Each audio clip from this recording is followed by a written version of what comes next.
All right, special edition of the Better Than Founded podcast, a little bonus feature here. We have something very exciting we wanted to share with you guys. It's Monday morning, October 5th. We just rolled up from Houston Oaks late last night, Coach, and it was a pretty easy ride home after what happened, wasn't it?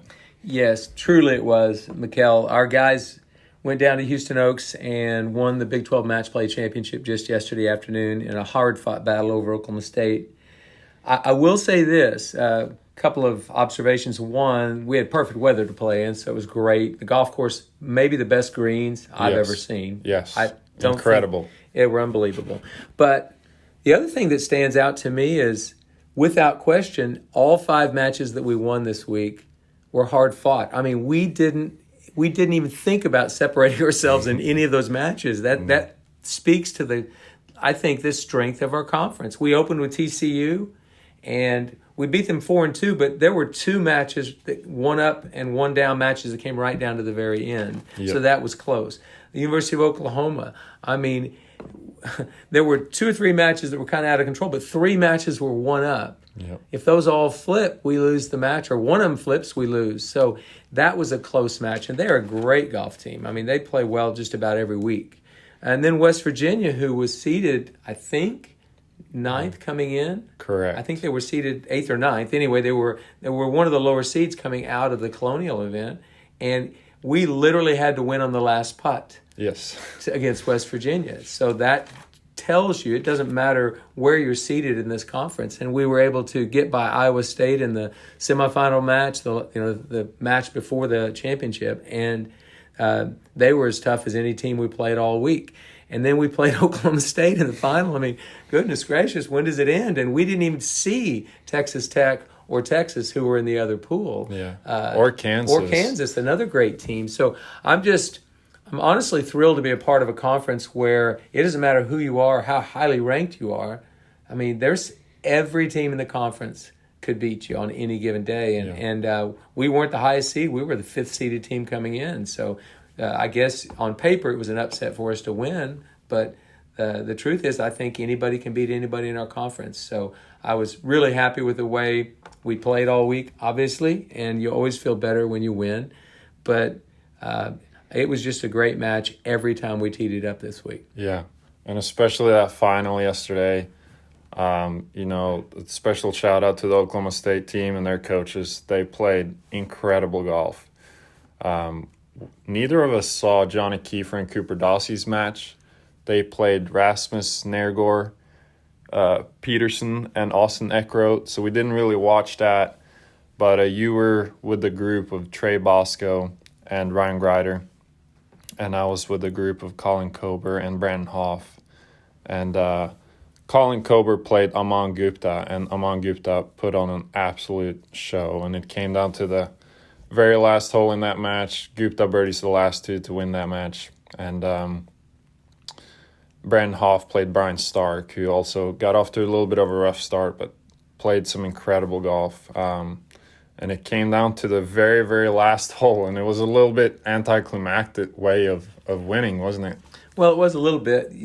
The rules of this championship are that if a championship match ends in a 3-3 tie, you can't have a tie, so you have to have a tiebreaker. And the first tiebreaker is to go within the match and do the whole differential. So we won 3 matches, 3-2, 3-2, 3-2, 3-2. Right. And Oklahoma State won 2-1, 1 up, 1 up. Correct. So we won 9-4 on the differential, and that was the first tiebreaker. If that was still tied, you would have gone to an actual playoff on the golf course. But I think for time purposes, they put that rule in initially. So every coach knew it, because every coach in their pre-tournament meeting said, hey guys, win every match by as many as you can, because it's a tiebreaker and it does affect it. So everybody was trying to do that, and everybody, you might be 2 or 3 down, but you're just not only trying to fight back to win, you're fighting back so that you lose by as little as you possibly could. So it was very exciting yesterday. Yeah, it was so thrilling. But all credit to Oklahoma State. They have some really nice players. And the level of golf. So we're coming down the very last hole. We're actually finishing on hole 2 because that was my group. All of the other matches had finished. So I'm with Colin Kober and Brandon Hoff. We're coming down hole 2. Not the easiest of holes out there. All 4 guys hit the fairway. I think it was Aman Gupta that hit first. He hits it to 7 feet to a tucked right pin. Colin hit it to about... Colin, 11 feet below the hole. Yeah. Then Brandon goes, hits it to 5 feet, 6 feet. And then Brian Stark goes and flags it, hits the pin, and ricochets to 40 feet. Mm-hmm. And then Donnie Darr and Brian Stark read this putt a really long time and really grind on it. And Brian Stark has it in the absolute jar, and it stops 2 dimples short from going in. Just incredible display of golf. And then Aman Gupta makes his birdie putt to win that match. And anyways, it was so fun. I'm so happy for our guys to get the win. Let's see, what were our records? Johnny Kiefer, 4-0-1. Yeah, Johnny was 4-0-1. I would like to mention, just to shout out to several of our guys, but Johnny ended 2 of his matches birdie, birdie, birdie to win 2 matches. He ended another match with an eagle 3 to win that match. So 3 of his 4 victories came right at the end when he just poured it on. And I have to tell a story there real quick against Oklahoma. Johnny Kiefer is playing Jonathan Brightwell, really good player. They started on hole 2, so hole 1 is going to be our last hole. Let's see, Johnny Kiefer was 1 up going into hole 16. I catch up with their group to walk with them the rest of the way. Jonathan Brightwell hits it in the left bunker on a par 5, hits it to about 15 feet, hoops that, so he wins, and they're now tied. The next hole is hole 17. Johnny Kiefer hits it to just tap in. It's a good birdie. Jonathan gives that to him. Jonathan has like a 14-footer left to right. Him and Ryan Hibble read that putt. Buckets. On to the next. Still tied. So now we're on hole 18, which is the second to last hole. Jonathan Brightwell hits it just in the rough off the tee. Hits an incredible shot from there that actually spins to kind of a front pin that's on top of a sort of a knob in the middle of the green, 12 feet below the hole. Johnny Kiefer hits it to tap in again, a given birdie. Jonathan Brightwell, Ryan Hibble read this putt forever. Boom, buckets again. So Jonathan Brightwell made birdie, birdie, birdie. Johnny Kiefer made birdie, birdie. And then the last hole, Johnny Kiefer got the better of Jonathan by almost driving the green and having another easy birdie. So that was one of those matches where he went birdie, birdie, birdie to close it out. Just awesome. Yeah, that was an amazing finish. There's so many images I have of shots that were played this week. I'm currently writing a summary of what happened, and it's kind of shocking to think of all the shots that were hit that were so amazing. So we could go on for days on that. But suffice it to say, it was a great performance by the Baylor Bears, great performance by the Big 12 Conference. We've a lot to be proud of when you can think about all the teams that we have that are going to be competitive on a national level. And just thankful, again, that I'm in this conference. It's great. Houston Oaks did an amazing job of hosting us. And they do. I think this tournament is fast becoming, and it's easy for me to say because we've won it 2 out of 3 years, but when we didn't play well last year, I love that event. And we played that last match like it was, you play every match like it's live or die. It's so much fun, and every hole has a pressure shot. Yeah. So that's what makes match play kind of a unique format, because you either lose, tie, or win every single hole. So there's got to be a putt or a shot or something that's hanging in the balance. Really cool. And it's a very in-your-face way to lose when you lose, because it's so direct. It's just man against man. But when you win, it's something special, playing with your teammate, and you guys get some momentum going, and you win matches. And anyways, thrilling victory. Couldn't be happier for our guys. Why don't you share just a couple words on each of the players this week, Coach, from your perspective? Well, I want to start with Travis McEnroe. Travis went down as our substitute. He's played on the team at this championship before and didn't particularly qualify well, so he didn't play in this. He was going down as a sub. And I would say Travis did an amazing job of supporting his teammates this week as anybody I've ever seen in that role. because you agree. have to be ready to play in case we ask you to come in, but you also have to show the excitement and the motivation to go out and watch your teammates and caddy on holes where there was a lot of rough and give them high fives as they're coming off the green. He was amazing, a rock star in that way. So, 100% agree. A lot of class there. Yep. I think Cooper Dossie and Colin Cobra, if I can kind of lump them together as senior team captains, they both went 5-0-0 2 years ago when we won the title the first time, and they basically were just as impressive this week. And bear in mind, they're playing the number 1 or 2 player on each of these teams every time. Yep. So I think Colin was 3-2, and Cooper was 4-1. 4-1. So I think those records show you they played some top quality golf against some great players this week. Yep. So, and just to lead the way they've led has been pretty special. I've enjoyed watching their leadership. Last year as senior team captains, then COVID happens. They already choose to come back before the NCAA gave us that year back. I think that needs to be noted by all Baylor people. These two guys were fully in from day one. If the NCAA would give us another year, we'll take it. Yep. Even if we have to pay for it, whatever it takes, we're going to come back. And they came back, and they're leading in a great way. I think they're not the biggest reason, but they're a huge reason because of leadership. Oh, for sure. And it makes you so happy for them to be able to win this and kind of solidify that decision of coming back. And this is what they wanted to do. So they did an amazing job on and off the golf course this week. Absolutely. And I will mention sort of Trey Bosco and Brandon Hoff together as well, because it's the first time for Trey to play in this. He's a freshman, and Brandon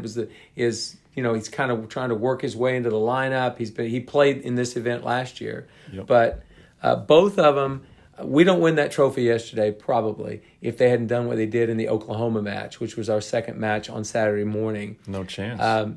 They both flipped their matches, came from behind, and they're on the last hole where you kind of have a blind drive over a hill, and then have kind of a dicey green, pretty tough green with a pin tucked left against a false side over there. So the ball, if you hit it at the flag, it's going off the green. Yep.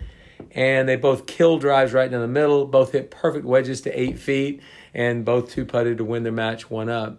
And we had to have that. If either one of them had that match, the thing flips the other way. So, yep. So anyway, it was amazing the way the two of those guys performed under pressure, under real pressure there. Because if you lose that match, you're probably not going to make the final. Yeah. So. What impressed me the most with those guys was their composure. They didn't really have their best games this week, but at times they got a lot out of it. And Brandon had sprees where he played very nice. And so he went 2 and 3, I think. And then Trey had that one very important win. And to me, that all came down to their composure that they kept all week. Yeah, and they kind of got paid for that. Pretty good when you consider the relative lack of experience compared to a Cooper Dossie or a Colin Cobra. But, another player this week that I'd like to give a shout-out to is Ryan Greider. Ryan had, a year ago this month, had thoracic outlet syndrome surgery. And so they completely removed the top rib on his right side. And so he'd had several months of rehab and kind of came back nicely this summer and played well. And then he honestly did something. I mean, he just played beautifully this week. Again, he was playing against top flight players from the other teams. And yesterday, a shot that it'll be etched in my brain forever was the fourth hole of par 5. And he's just killed a drive right down the middle. He's got 243 yards to the hole. And the breeze is in just slightly off the right, but into. And this pin's cut right hard against a bunker. Mm-hmm. And there's really no room between the flag and the bunker. That's not where you're trying to hit it. You're trying to hit it past the green or long and left, if you will. Because there's water left. There's water left short of the you green. Cannot leave it. You can't go left and short. Yeah. You got to go long or long and right. Or you just kind of, if you hit it in the bunker, try to get that up and down. He hit this 3-iron that went to the moon. It was Jack Nicklaus, Tiger Woods, Greg Norman type of 3-irons. The 3-iron from 243 is stupid anyway. But anyway, that's the modern day. And it ended up 6 feet right of the hole, and he canned it for an eagle. Because he had lost his first hole, the number 3 hole, the very first hole of the day. To Eugenio Shikara. Yeah. And so he was already one down, and then laces this beautiful, beautiful 3-iron to 7 feet, wins that hole and wins 4 more in a row. So he got to 4 up, boom, like that.